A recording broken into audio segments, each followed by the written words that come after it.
Hi everyone. आज के इस वीडियो में GS1 के टॉपिक वर्ल्ड हिस्ट्री से हम लोग आंसर राइटिंग प्रैक्टिस करेंगे। आज का टॉपिक है influence of ocean currents and its role in the fishing industry. ये क्वेश्चन यूपीएससी 2022 में भी आ चुका है। इसका हम लोग आंसर में देखेंगे, इंट्रोडक्शन देखेंगे सबसे पहले, फिर फोर्स जो कि ओशियन करेंट्स को बनने में फैक्टर्स होते हैं, फिर उनके रोल्स क्या होते हैं, फिर एक केस स्टडी देखेंगे Gulf Stream and its impact on the north Atlantic fishing. उसके बाद क्लाइमेट चेंज का इम्पैक्ट देखेंगे और फाइनली कंक्लूड करेंगे। So let's start this video with the introduction. तो इंट्रोडक्शन में हम लोग ओशियन करेंट्स को एक्सप्लेन कर देंगे और उसके इंपॉर्टेंस को लिख देंगे ताकि हम लोग का मेन बॉडी का टोन सेट हो जाए। तो ओशियन करेंट्स है क्या इंट्रोडक्शन में? It's an a continuous directed movement of sea water. और इनके जो क्रिएट होने का कारण क्या है, तो मल्टीपल फैक्टर्स हैं। ये क्रिएट होते हैं मल्टीपल फोर्सेस से, लाइक विंड, टेम्परेचर, सलाइनिटी डिफरेंस, समुद्र में जो नमक का कंटेंट है उसका डिफरेंस के कारण, एंड देन कोरियोलिस इफेक्ट्स के कारण ये ओशियन करेंट्स बनते हैं। और ये कहाँ कहाँ पे बन सकते हैं? एक सरफेस लेवल पे बनता है, एक डीप डेप्थ और समुद्र की गहराई में बनता है। इसके साथ हमारा इंट्रोडक्शन कंप्लीट हुआ। एक ब्रीफ हम लोग इसका इंपॉर्टेंस के बारे में लिख देंगे कि ocean currents global climate system को कैसे कंट्रोल करता है। तो ओशन करेंट्स को ग्लोबल कॉन्वेयर बेल्ट भी बोलते हैं, जिसमें कि ये क्या करता है, अर्थ क्लाइमेट को बैलेंस करता है by distributing the heat between equators and poles. तो ये पहला फैक्टर हो गया। दूसरा इंपॉर्टेंस में आप ये देख रहे हो कि मरीन लाइफ को भी काफ़ी इम्पैक्ट करता है। ये ट्रांसपोर्ट करता है nutrient from the deep sea to the surface, जिससे कि फाइटोप्लैंक्टन सर्वाइव करते हैं, जो कि फूड वेब का काफ़ी इंपॉर्टेंट रोल प्ले करता है। उसके बाद ये स्पीसीज को गाइड पाथ भी प्रोवाइड करता है दैट माइग्रेट बाय स्विमिंग और ड्रिफ्टिंग। इसके साथ हमारा इंपॉर्टेंस भी कंप्लीट हुआ और इंट्रोडक्शन में हम लोगों ने 2 पॉइंट देखा। नेक्स्ट हम लोग देखेंगे कि क्या क्या फोर्सेस है जो ओशन करंट्स को जनरेट होने में या फिर क्रिएट होने में फैक्टर रोल प्ले करते हैं। तो सबसे पहला फैक्टर है थर्मोहेलाइन सर्कुलेशन। थर्मोहेलाइन का पहले मतलब समझ लेते हैं। थर्मो का मतलब होता है टेम्परेचर, हेलाइन का मतलब होता है सॉल्ट। इसका मतलब उसका इन टोटल थर्मोहेलाइन का मीनिंग हो गया डेंसिटी ऑफ सी वाटर। अब समुद्र में जहाँ जहाँ डेंसिटी कम या अधिक होगा उसके कारण यहाँ पे ओशन करेंट्स बन जाती है। ये वन ऑफ द फैक्टर हो गया। एक इसका आप एग्जांपल लिख दोगे, great ocean conveyor belt, A system of deep ocean circulation driven by the temperature and salinity.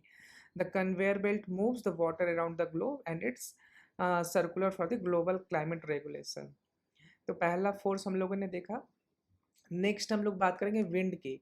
तो विंड के कारण जो भी मेजर होते हैं वो सरफेस पे करंट जनरेट होता है। Wind play major role in creating the surface currents and wave. इसका एग्जांपल आप गल्फ स्ट्रीम का डाल देना, जिसमें कि जो ओरिजिनेट होता है गल्फ ऑफ मैक्सिको पे and then stretches to the tip of Florida. ठीक है। And as for the current events में आप ये डाल सकते हो कि the change in the wheat patterns due to the climate change are causing shift in the ocean currents which can impact the marine life and the weather patterns. Next factor हम लोग देखेंगे Coriolis effect. This is the effect of earth rotation. Earth के rotation से किस तरह से ocean current बनता है। इसमें देखेंगे कि जैसे कि अर्थ के रोटेशन से जो है ना, moving objects on the surface of earth जैसे ओशन करंट हो गए, ये डिफ्लेक्ट होते हैं right of the northern hemisphere. अब जैसे कि ओशन करंट है वो मूविंग है और अर्थ रोटेट कर रहा है, तो वो right of northern hemisphere deflect हो जाता है and to the left of the southern hemisphere, जिसके कारण कि ओशन करंट बनते हैं। इसका आप एग्जाम्पल लिख देना है। एगुलास करंट, ये बहुत ही इंपॉर्टेंट है। आप कोई भी पॉइंट लिखते हैं तो उसका एग्जाम्पल जरूर दो। एगुलास करंट के बारे में लिखो, which flows down to the east coast of Africa. It's a very good example. It is one of the strongest current in the world and its direction is significantly influenced by the Coriolis effect. Next हम लोग बात करेंगे tide as a force. Tides क्या है? सबसे पहले they are the rise and fall of the sea level that caused by the combined effect of gravitational forces and exerted by the moon and the sun.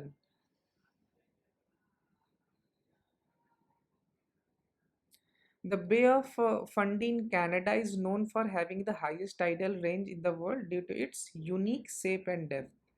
Next आते हैं हम लोग geographical features के क्या फोर्स होते हैं जिसके कारण अर्थ करंट बनते हैं। The shape of the ocean floor and the arrangement of the land masses both significantly influence the current. Ocean currents. तो अंटार्कटिक सर्कुलर सरकमपोलर जो करंट है is driven in the part by the arrangement of land masses around the Antarctica. तो land masses किस तरह से है उसके भी फैक्टर पे डिपेंड करता है कि ओशन करंट किस तरह से बनेगा। इसका एग्जांपल आप अंटार्कटिक सरकम पोलर करंट के बारे में लिख सकते हो। इसके साथ हम लोगों ने फोर्सेस देख लिया कि क्या क्या फोर्सेस से हमारे ओशन करंट जनरेट होते हैं। नेक्स्ट हम लोग देखेंगे इसका रोल क्या है, ओशन करंट्स का रोल क्या है फिशिंग इंडस्ट्री में। तो टोटल 5 एंड 6 फैक्टर्स हम लोग डिस्कस करने वाले हैं। तो सबसे पहला है न्यूट्रिएंट डिस्ट्रीब्यूशन। ये ओशन करंट क्या करता है, न्यूट्रिशन को लाता है depth of the ocean to the surface, जिसके कारण कि फाइटोप्लैंक्टन का एसेंशियल ग्रोथ का ये कारण बनता है और ये फूड वेब में कंट्रीब्यूट करता है।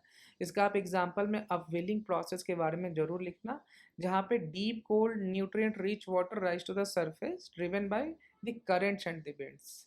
और उसके बाद एक आप एक करंट अफेयर का ये डाल सकते हैं, according to the national oceanic atmospheric administration NOAA, upwelling region जो अंदर से न्यूट्रिशन आ रहा है और कोल्ड वाटर आ रहे हैं, ये सिर्फ 1% कंट्रीब्यूट करता है ओशन सरफेस एरिया का, येट इसके कारण 50% वर्ल्ड मेरीन फिश को कैच किया जाता है, क्योंकि वहीं के आसपास जो है फिश पाई जाती है और वहाँ से हम लोग फिश को कैप्चर कर पाते हैं। ये हुआ था पहला रोल, न्यूट्रिशन डिस्ट्रीब्यूशन। नेक्स्ट है थी फिश माइग्रेशन। बहुत सारी फिश स्पेसीज जो होते हैं वो इस ओशन करंट का यूज़ करके ही अपने डेस्टिनेशन पे पहुंचते हैं। इसका एग्जांपल आप दे सकते हो, जैसे कि गल्फ स्ट्रीम में वार्म अटलांटिक ओशन करंट है, मेजर रूट है अटलांटिक ब्लूफिन टूना के लिए which migrates to the Gulf of Mexico for swapping. तो ये एक आप एग्जांपल भी दे दिए, फिर एक साथ एक रिपोर्ट भी है, उसको भी आप कोट्स कर सकते हो। नेचर क्लाइमेट चेंज इन 2019 एक रिपोर्ट है that found that climate driven change in the ocean currents are leading to the shift in the fish distribution, which could have significant implications for the fishing industry. Next आते हैं हम लोग climate regulation पे। जो ocean currents influence the climate by the transmitting warm and cold water around the globe. इसका एक example दे दो ENSO का। ENSO जब होता है, warmer water in the eastern Pacific leads to the decrease upwelling and lower nutrient availability which can result in the reduced fish products in the area. तो इसका एक एग्जांपल को, ये किस तरह से फिशिंग इंडस्ट्री को इम्पैक्ट करता है क्लाइमेट्स के चीज़। रोल ऑफ ओशन करंट, जैसे कि इल नैनो आ गया, ENSO आने से क्या इम्पैक्ट पड़ता है फिशिंग पे। नेक्स्ट है कि ट्रांसपोर्ट ऑफ लार्वे। तो जो भी स्पेसीज का लार्वल स्टेज बहुत ज़्यादा होता है वो ओशन करंट के साथ भी बह जाते हैं और अपने जहाँ पे वहाँ जाके रुकते हैं, वहाँ पे उनका फिर ग्रोथ होता है। तो लार्वे ऑफ यूरोपियन इल इसका एक बहुत ही अच्छा एग्जांपल है, वो गल्फ स्ट्रीम को यूज़ करके वो कहाँ यूरोप पहुँच जाता है। तो ये आप एग्जांपल दे सकते हो। नेक्स्ट हम लोग देखेंगे spreading on invasion species and other species, जिसमें कि करंट ओशन करंट का यूज़ करके ही different species different different places पे पहुंचते हैं, वहाँ इन्वेजन करते हैं, नया तरह का इकोसिस्टम क्रिएट करते हैं। Sometimes it disturb the ecosystem, sometime it creates a new ecosystem. Next final role है एक्वाकल्चर में भी इसका काफ़ी इंपॉर्टेंट रोल है, success of aquaculture operation by influencing water quality. अब जैसे ओशन करंट ज़्यादा है या कम है, वहाँ की वाटर क्वालिटी को इम्पैक्ट करता है, वहाँ के जो वेस्ट है उसको बहा कर लेके चला जाता है। तो इसी तरह से एक्वाकल्चर में भी ये काफ़ी इंपॉर्टेंट रोल प्ले करता है। इसके साथ हम लोग का जो नेक्स्ट पर्सपेक्टिव था role of ocean currents in the fishing industry वो कंप्लीट हुआ। नेक्स्ट हम लोग इसमें एक केस स्टडी डालेंगे, ये बहुत ही इंपॉर्टेंट है। आपको अगर कभी भी ये क्वेश्चन आए ओशन करंट रिलेटेड एग्जाम में, आप ये केस स्टडी डालें, आपको बहुत ही अच्छे मार्क्स आएंगे। तो इसमें केस स्टडी में हम देखेंगे गल्फ स्ट्रीम और नॉर्थ अटलांटिक फिशिंग में क्या रिलेशन है, how they influence each other. तो Gulf Stream and its influence on the climate and the fishing. तो Gulf Stream is a powerful and warm Atlantic ocean current जो कि Gulf of Mexico से originate होता है और Europe तक जाता है। और ये क्या रोल प्ले करता है, द कोस्टल क्लाइमेट, मतलब कि कोस्टल रीजन में जो क्लाइमेट होते हैं उसके पाथ के ये क्लाइमेट को कंट्रोल करता है। एग्जाम्पल में आप लिखोगे जो यूके है और उसके other part of western European है उसको ये वार्म रखता है then they would otherwise at such a high altitude. अगर जैसे देखो ये यूके और other parts of western high altitude से तो वहाँ काफ़ी ठंड होती है, लेकिन ये जो करंट है हमारा जो गल्फ स्ट्रीम है वहाँ पे जाके वहाँ टेम्परेचर को मेंटेन रहता है, जिसके कारण कि फाइटोप्लैंक्टन के ग्रोथ होती है, और फाइटोप्लैंक्टन फूड वेव के लिए बहुत ही इंपॉर्टेंट होता है, जिसके कारण कि मरीन लाइफ को वहाँ पे फूड मिल पाता है और ये फूड चेन का पार्ट होता है। सो आप इससे ये दिखा पा रहे हो कि how the stream is contributing the marine life of the UK and other western part of the Europe. इसके साथ हमारा केस स्टडी भी कंप्लीट होता है। नेक्स्ट हम लोग ये देख लेंगे क्लाइमेट चेंज के कारण ये क्या इम्पैक्ट हो रहे हैं और किस तरह से इम्पैक्ट हो रहे हैं। तो एक आप एग्जांपल इसमें सबसे पहले हम लोग देंगे अटलांटिक मेरीडोनियल ओवरटर्निंग सर्कुलेशन का। It is a major ocean current system in Atlantic, but ये जो है धीरे होते जा रहे हैं, ये करंट का स्पीड जो है बहुत धीरे होते जा रहा है। ये किस कहाँ पे लिखा गया है, एक स्टडी पब्लिश हुआ है नेचर जियो साइंस इन 2020। ये फाउंड किया कि ये स्लो डाउन का कारण है due to the melting of the Greenland ice sheet. अब ये मेल्ट होता है तो उससे क्या होता है, मेल्ट होने से large amount of fresh water into the north Atlantic, जिसके कारण अब फ्रेश वाटर वहाँ पे ओशन में जा रहा है तो साल्ट का कंटेंट कम हो जाता है। फ्रेश वाटर जा रहे हो तो साल्ट की डेंसिटी कम हो गई और उसका टेम्परेचर जो हाई था वो भी कम हो गया, जिसके कारण कि करंट की स्पीड कम जाती है और वहाँ पे मरीन इकोसिस्टम को डिसरप्ट करता है। तो इसका इम्पैक्ट वही जो मैंने अभी हम लोगों ने डिस्कस किया। In Pacific ocean, change in Pacific decadal oscillation, a long-term ocean fluctuation of the Pacific Ocean has been linked to the change in the salmon production। तो ये आप एक एग्जांपल दे रहे हो कि इस टाइप के oscillations या करंट में, पैसिफिक डेकाडल oscillation के करंट में चेंज हुआ तो सालमन के प्रोडक्शन में कमी आई। एक स्टडी भी पब्लिश किया गया, progress in oceanography journal in 2018, that की shift in PDO can cause in change in productivity of pink salmon in the Gulf of Alaska।